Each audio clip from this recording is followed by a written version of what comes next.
لو يجدون ملجأ أو مغارات أو مدخلا لولوا إليه وهم يجمحون তারা কোনো আশ্রয়স্থল, কোন গুহা বা মাথা গোঁজার ঠাঁই পেলে সেদিকে পলায়ন করবে দ্রুতগতিতে। ومنهم من يلمزك في الصدقات فإن أعطوا منها رضوا وإن لم يعطوا منها إذا هم يسخطون তাদের মধ্যে এমন লোকও রয়েছে যারা সদকা বন্টনে আপনাকে দোষারোপ করে, এর থেকে কিছু পেলে সন্তুষ্ট হয় এবং না পেলে বিক্ষুব্ধ হয়। ولو أنهم رضوا ما آتاهم الله ورسوله وقالوا حسبنا الله سيؤتينا الله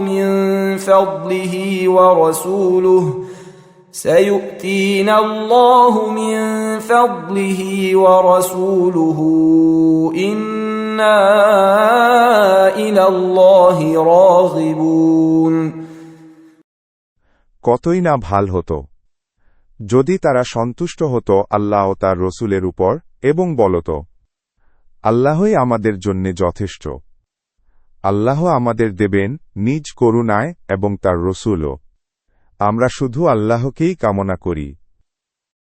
إنما الصدقات للفقراء والمساكين والعاملين عليها والمؤلفة قلوبهم وفي الرقاب والغارمين وفي سبيل الله وابن السبيل فريضة من الله والله عليم حكيم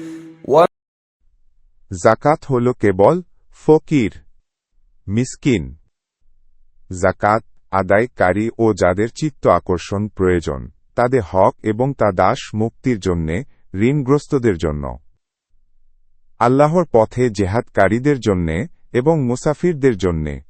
এই হল আল্লাহর নির্ধারিত বিধান। আল্লাহ সর্বজ্ঞ, প্রজ্ঞাময়।